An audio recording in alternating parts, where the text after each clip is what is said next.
question? I'm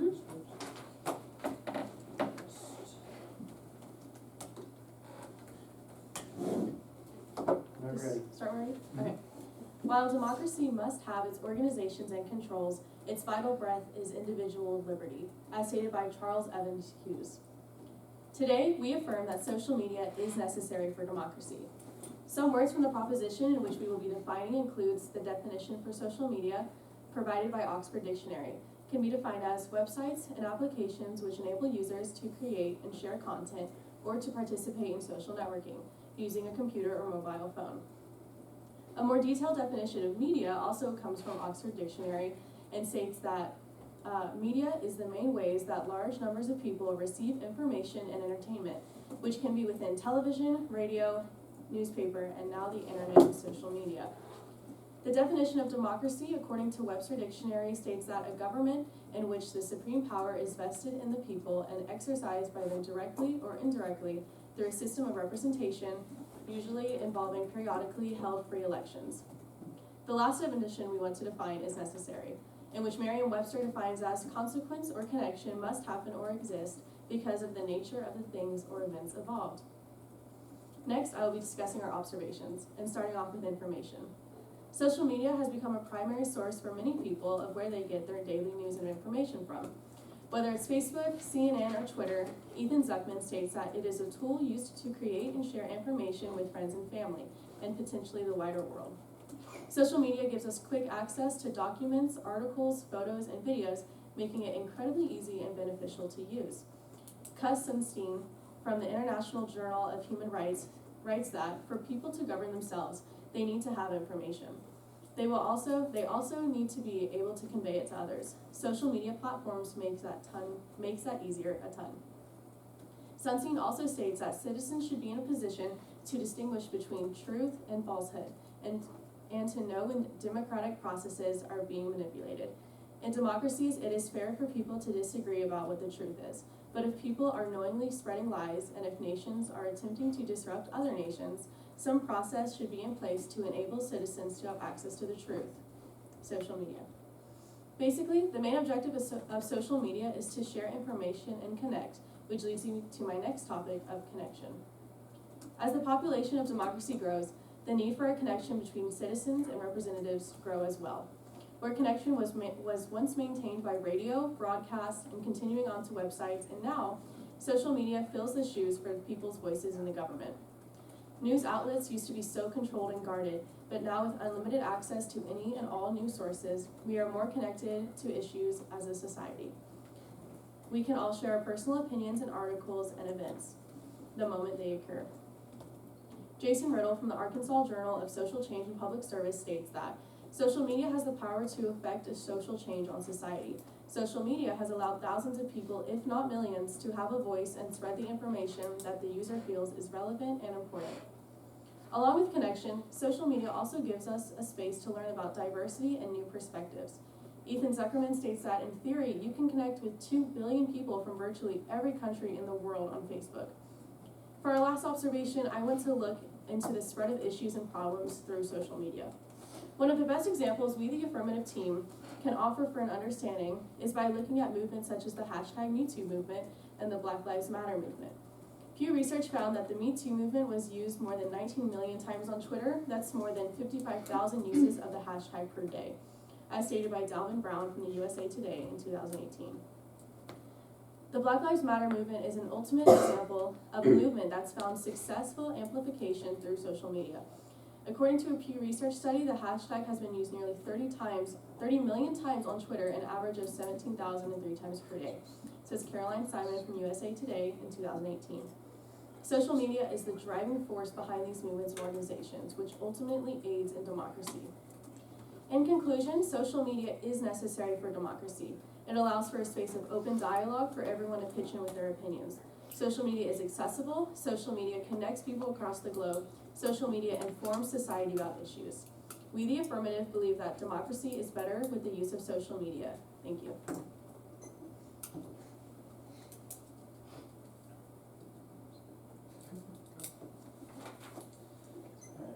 Caroline? The affirmative position will have you believe that social media is necessary for democracy. However, I am here today with my team to prove that social media, though it may be a tool that can be useful for democracy, is not necessary or essential for the health of the democratic system.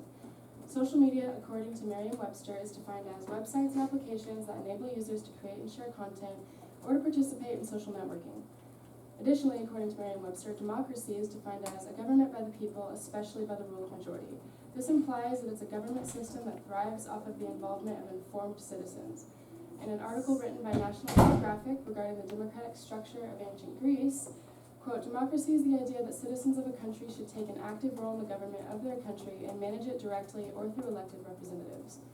End quote. Social media may be one tool that citizens use to be an active member of their democracy. However, it is not the only way they can participate. According to History.com, democracy has been in effect and been successful since ancient Greece in 430 BC, even noting that it's probable that Athenians were not the first group of people to adopt this system, noting that it would be existing even longer than that. It is simply fact that news sources we would coin as old school today, such as radio, television, and the newspaper system, let alone the advanced technology that is social media, did not exist during the majority of democracy's existence. This proves that social media is not necessary for democracy, and it has thrived and stood the test of time for thousands of years. Necessary, according to Merriam-Webster, is defined as absolutely needed or required. Working off of the dictionary definition of necessary, the opposition is proven incorrect immediately when we realize that democracy has been successful for thousands of years prior to the invention of social media. The success of this government structure does not hinge on social media, as most of its existence has been without social media, but on the action of informed citizens who engage with their elected officials to enact the change they desire. The argument that social media is the most efficient way to reach our elected representatives simply isn't accurate. One Google search will tell you that social media is not the most effective way to reach your elected representative. In fact, it is not even the preferred method by our officials. In 2017, as little as 2 years ago, Cicero, an accredited team that works closely with organizations that advocate for the public, attended the National Conference of State Legislators Annual Summit, where they had immediate access to well over 1,000 state senators and representatives from across the entire U.S., as well as many of their staff members, to ask our representatives themselves what's the most effective way for constituents to have meaningful access to them. They found that 77% of representatives said they preferred email as the primary communication over every other option because they can easily forward or CC staff members who can assist. Emails allow time for a well-written and researched response. This isn't speculation or conspiracy. These are statistics coming from our actual representatives themselves, proving that social media isn't even at the top of the list. This further validates that the concept of social media, a platform for sharing ideas and social networking, is not absolutely needed or required, as defined by Merriam-Webster, for democracy thousands of years ago and certainly not now. In fact, Stephanie Foam went on to say in this article that if you're interested in starting a dialogue or receiving resources, social media platforms are not ideal, noting how one state senator limited the pains of having to copy and paste an entire Facebook message into a document, save and file that document each time he spoke with a constituent. Representatives and their staff members don't have the time to sort through an unorganized cluster of tweets or Facebook posts, sort through them in piles based on their subject matter, copy and paste them into documents, save them, and then file them accordingly. Another problematic result of the inclusion of social media as a credible news source in American politics is the spread of false news. You don't have to be credible to spread news on social media. Unlike traditional news sources like television and print journalism, which require news anchors and journalists to have a degree and tons of experience in their field, which qualify them to present news to the country. Fake news circulates heavily on social media, and according to Pew Research Center, about 2 in 3 U.S. adults, 64%, say fabricated news stories cause a great deal of confusion about the basic facts of current issues and events, discouraging people from being able to participate in democracy because they're so confused. Additionally, 23% of people say they've shared made-up news without even knowing it. This shows us that social media is a source of confusion and deceit when it comes to news sharing. More than this, it proves that social media isn't necessary, needed, or required for democracy because it would actually be creating obstacles and confusion for the democratic system rather than smoothing out existing issues and creating a better system. Social media is great for sharing thoughts, spreading stories of injustice, and bringing awareness to issues we care about, but it's not needed or required for democracy to function healthfully. If anything, it deteriorates the foundation upon which democracy stands, which is informed citizenship. Thank you.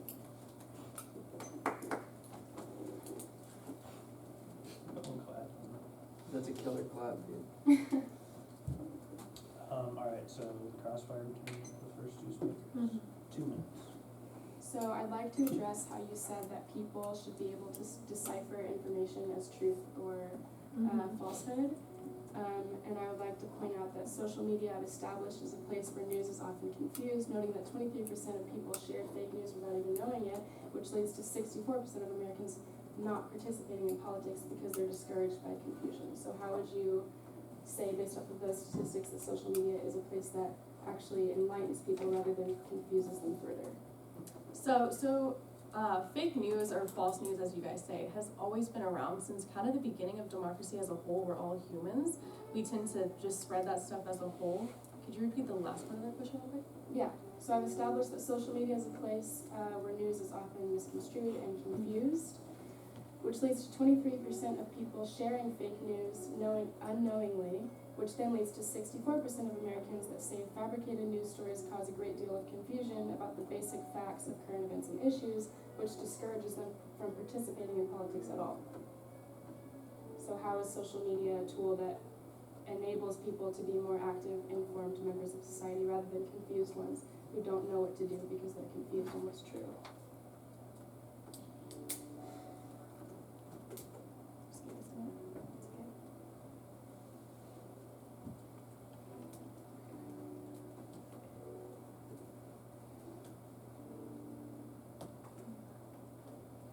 Okay.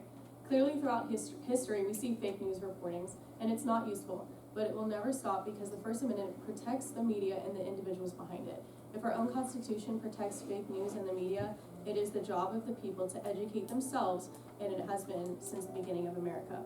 How we choose to do this is our own choice, and social media is the choice we make time and time again. I guess what I'm saying to you is if they're choosing to use social media to inform themselves, and we've proven that 64% of Americans. Hannah? Alrighty. Right, yeah, whenever you're ready. Alright, give me just a second.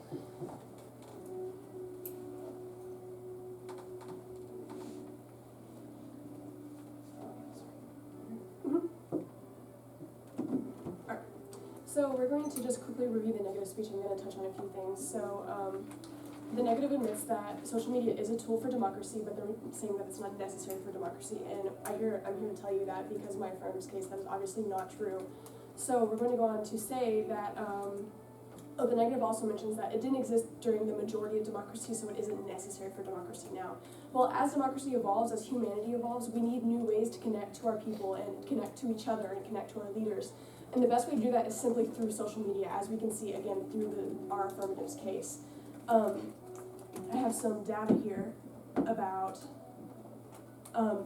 so my first point I'm going to mention is the problem of fake news is declining. According to Andrew Guest, Benjamin Lyons, Jacob A. Montgomery, Brendan Nyan, and Jason Reither from Dartmouth College, they say, first, we examine visits to fake news websites. We find a substantial decline in the proportion of Americans who visited at least one fake news website in 2018 relative to 2016.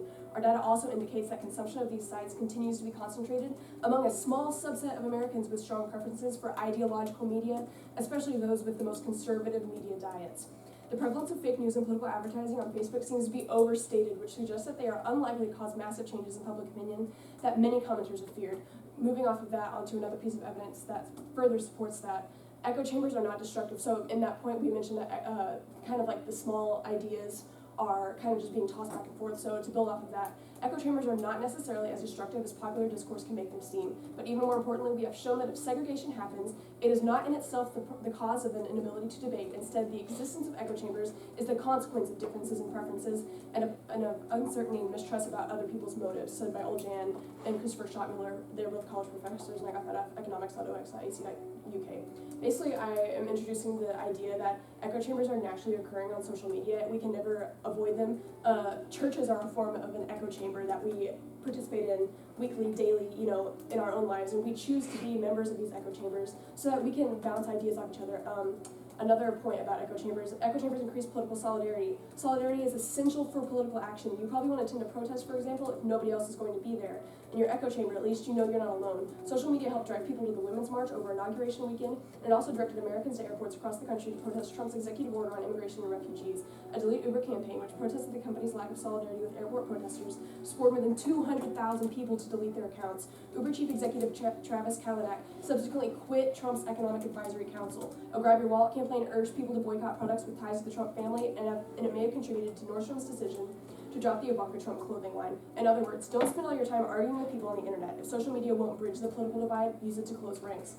Said by Emily Parker from the Washington Post. Another piece of evidence, echo chambers allow complex ideas to be spread more easily. So this is going down to the false news point again that the negative side has made, saying that this false news is being spread more easily throughout social media. So here, this point is going to explain to you how echo chambers allow these complex ideas that may not be able to spread through normal discourse are able to be spread more easily. He finds that breaking down group boundaries to increase the spread of knowledge across populations may ultimately result in less effective knowledge sharing. Instead, his research shows that the best practices and complex ideas are more readily integrated across populations if some degree of group boundaries are preserved. There's a belief that the more people that interact with strangers, the more that new ideas and beliefs will spread, Santola said. What this study shows is that preserving group boundaries is actually necessary for complex ideas to become accepted across diverse populations. Santola further noted that these kinds of structures in which group boundaries exist but overlap to some degree are naturally occurring on the internet and in day-to-day life.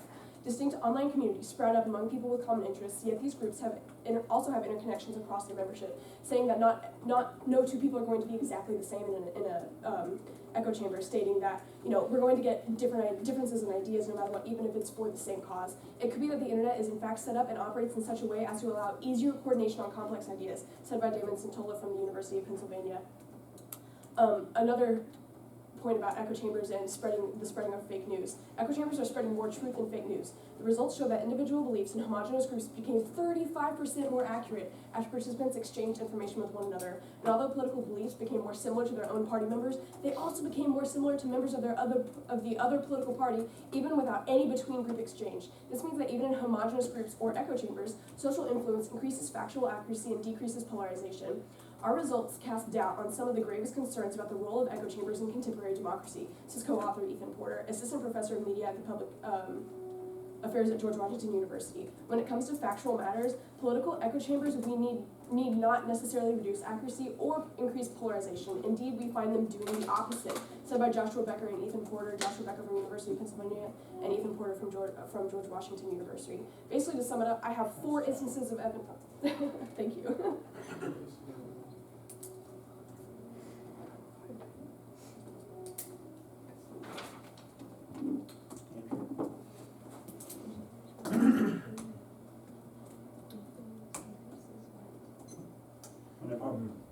If we're going to be defining necessity and the access to information on social media, as the leading speaker described, then echo chambers are not relevant.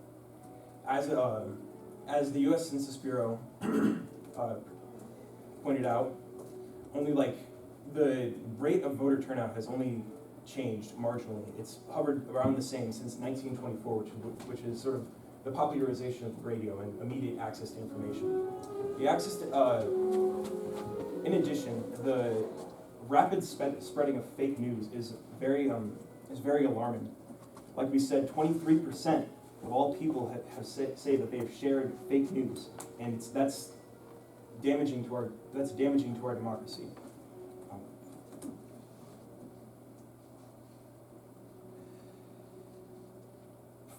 Being necessary for democracy is just,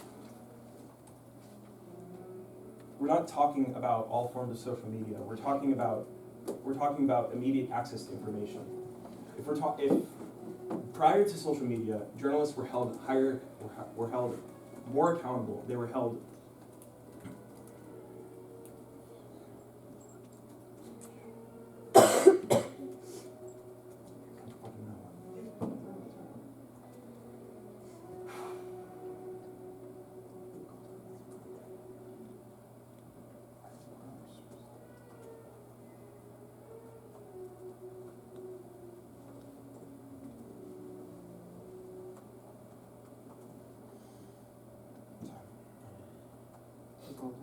yeah, I don't know.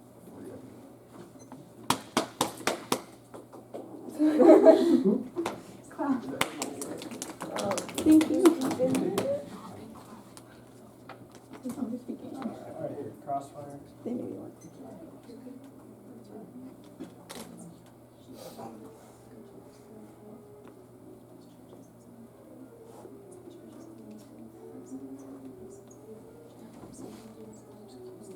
Ready for Crossfire? Ready for Cross-X? No, not yet. So then,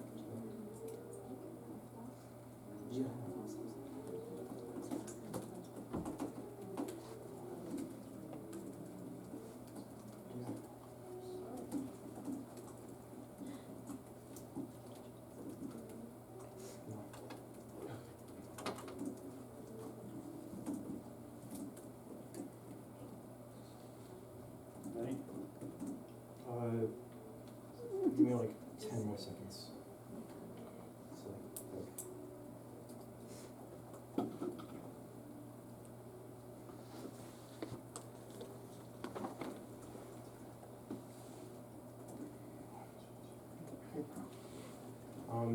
yeah, I'm ready.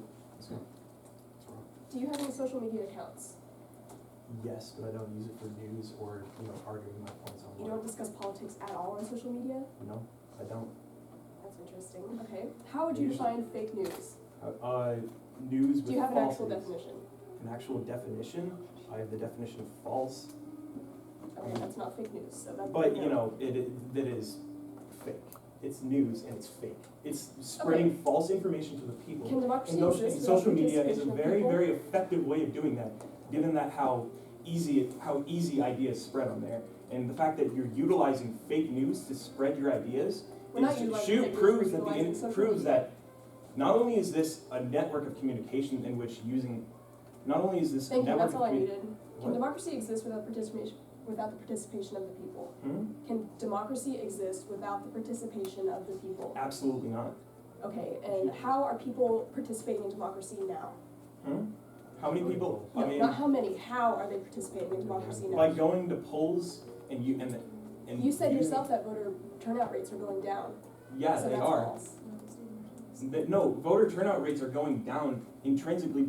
Almost immediately in 2008, when it peaked in the 21st century at 58.2%, it's fallen down to almost 54% now, from 2008 to 2016. So we can't really, and How is that linked to social media? it's as social media use has been increasing over Do you have a time. direct link, like any evidence supporting that? I mean, you can directly correlate it. Because like you're trying to say, it's a very basic part of our political discourse today. But as it shows, it's sort of like lowered voter confidence in voter turnout. I have evidence that states otherwise, and you're just using your knowledge to state otherwise. So, Let's say- does social media create political action? Spirit?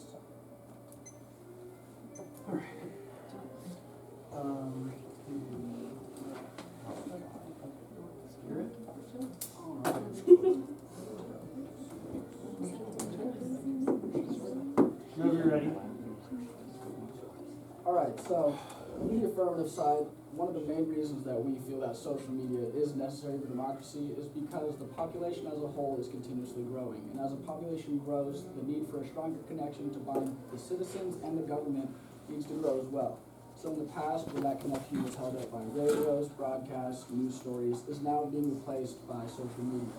Social media has become the place where most people do begin to get their information, or at least places where they go to learn, see, and understand where their country, their government is taking things.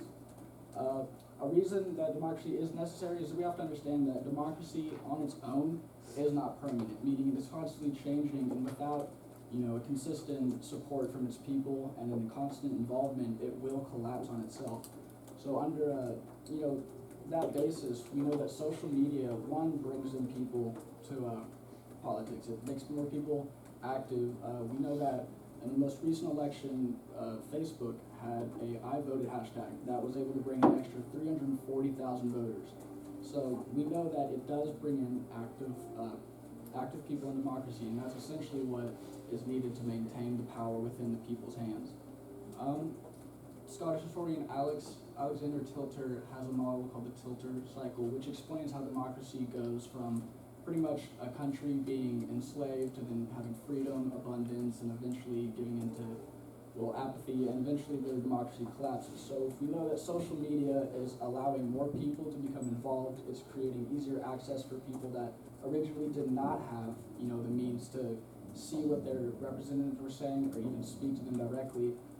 They now have a means to do so. So by doing that, social media has actually created a doorway for our generation to become more active and actually regain some of the power we were losing just in terms of disinterest, being tired of, the mainstream news sources as we've seen the significant decline. So that is what has led more people to going to social media, finding information there, and with that, I believe, is what followed with the fake news. So we have this transition of people realizing that these mainstream news sources we've had in the past are all too tied to one side or another, and they begin to look for new places to find their information, and social media became that place. And then after that, we recognize all these hidden powers begin targeting social media for fake news, and they wouldn't do that unless they knew that social media did have a very significant influence on our democracy. So those are two big reasons why social media itself is very necessary for democracy. A final thing I would like to point out is social media in itself is a reflection of the people, just as democracy is. So when the negative side says things like, we create echo chambers or we have hate speech on social media, they're really reflections of what society already is. So to try to silence something on social media or try to silence somebody based on a view is anti-democratic in itself. Social media is, I believe what I'm trying to say is any place where you have a people, democracy will ultimately follow. And that's what I got.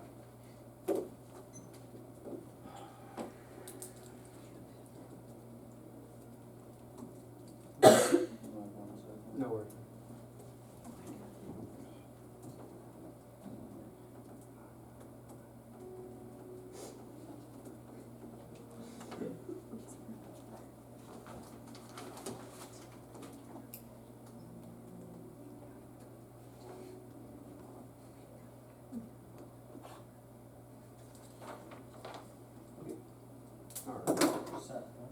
Yeah. I would like to reiterate that our house knows that social media is not necessary for democracy, and so do they. They basically proved it themselves. I'm completely willing to have dialogue regarding whether or not social media is beneficial or not, but when it comes to the prompt we're debating over, facts simply outweigh feelings. As previously stated, democracy has gone all the way back to 430 BC in ancient Greece, if not further. This proves that for literally, as she said, thousands of years, democracy has thrived throughout the world perfectly fine before people of different beliefs were to be silenced on different platforms. In fact, Facebook alone banned over 800 accounts for pushing over their political opinions on the site. And this is a very big problem because, as the other house has stated, everyone should be able to have their own voice on their own social media accounts. We must walk on eggshells when even talking on our own opinions on social media sites. And to continue with the debate at hand, I would like to progress into the definition of necessary. As previously stated, Merriam-Webster defines necessary as absolutely needed or required. Dictionary.com defines it as being essential, indispensable, or requisite, and the Cambridge Dictionary defines it as needed in order to achieve a particular result. With that being said, there's almost no debating whether or not social media is necessary for absolutely anything when it comes to running a democracy. And I would like to bring up a point that y'all came with definitely prepared speeches. You brought up echo chambers. None of us brought up echo chambers. I don't care about, whether it's helpful or not. I'm completely willing to talk about that in the crossfire. But I'm talking about the debate, whether it's necessary or not, and that's pretty much all I have to say.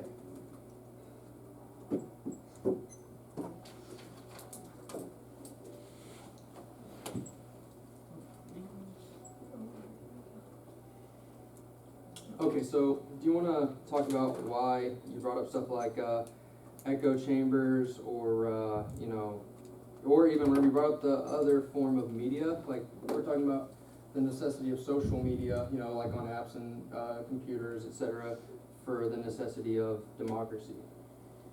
Like I'm confused at why you're talking about the negatives and benefits whenever we haven't brought that stuff up. Of what?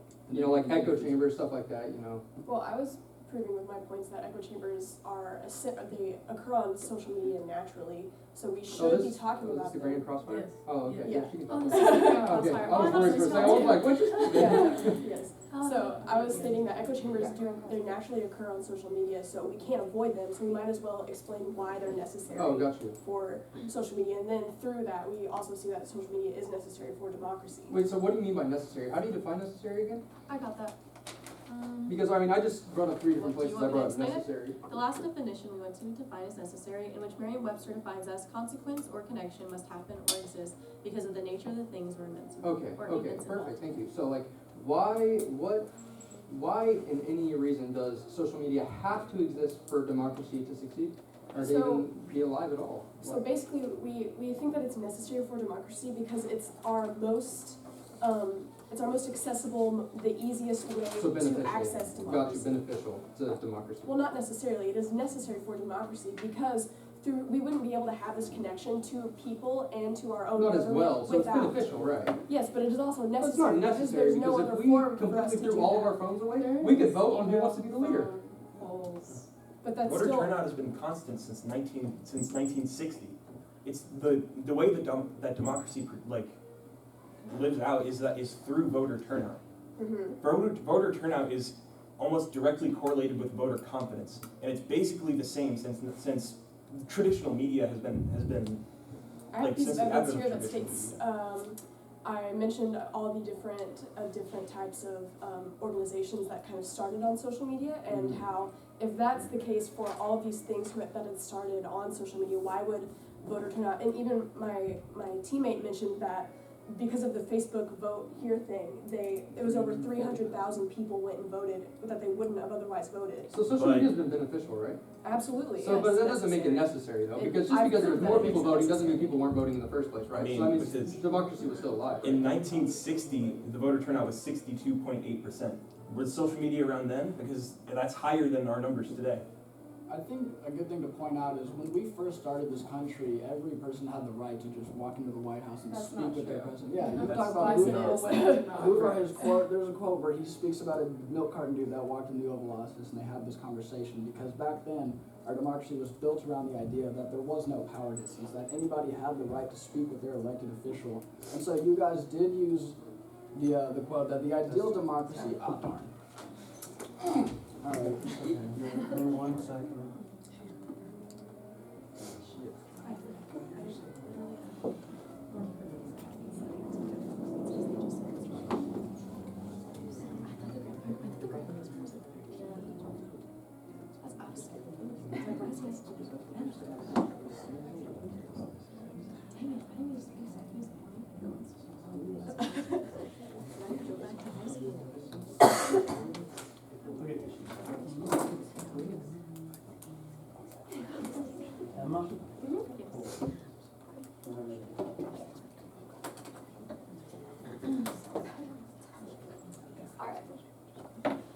Emma? In conclusion, we covered not only why social media is necessary for democracy in modern times, but how it is a part of an informational evolution.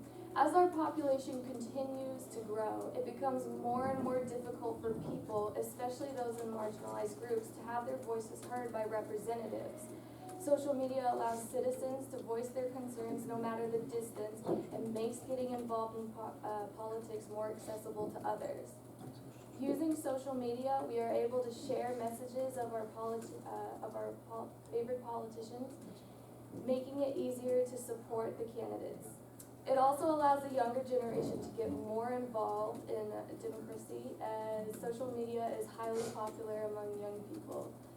This allows even those under the voting age to stay aware of the issues in our country. It also allows for easy access to questions younger voters may have surrounding their candidates, policies, and how to register. Even Facebook notified its user about voting day and where to vote.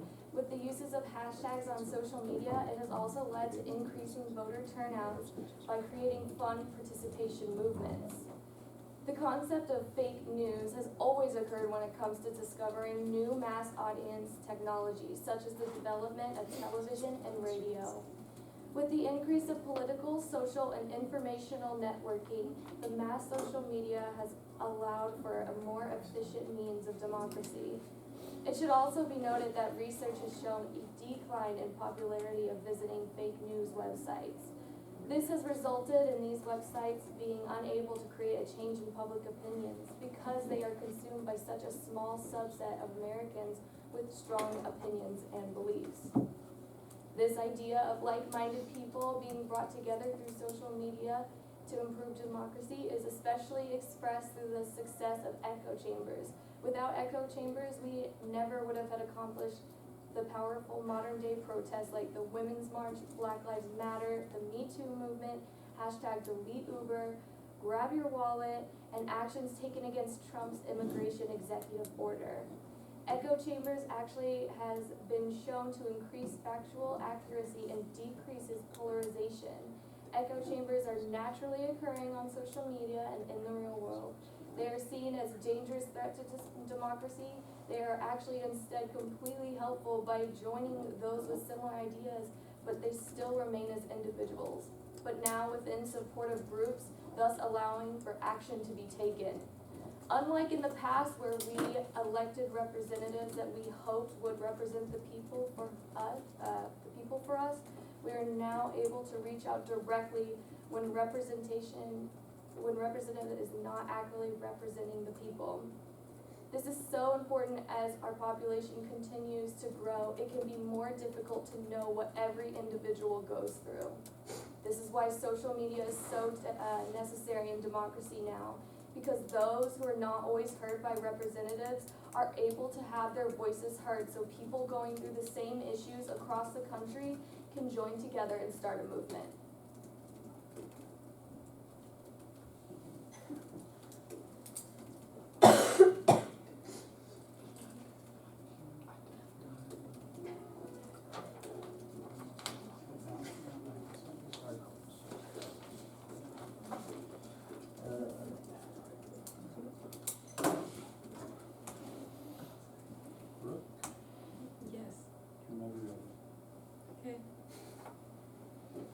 The negative side has proven by multiple credible sources such as History.com, Pew Research Center, gaining opinions on stats from our representatives themselves, stating opinions, sharing stories of injustice, connecting with people around the world. However, it is not necessary for democracy to function. There are many ways to access our officials, by email, phone, in person, town halls, rallies, etc. Our reps themselves have said they don't prefer social media because it is overwhelming and unorganized. My team has brought evidence today to show you that democracy is not dependent on social media in any way. The other house will make you believe that social media is beneficial in many ways, which it is, yet they morph the definition of necessary to make it seem like the one you want to hear. Although it may be possible to start a movement on social media, it would not be regulated, and it has the potential to cause more problems than the beginning. And that are the words.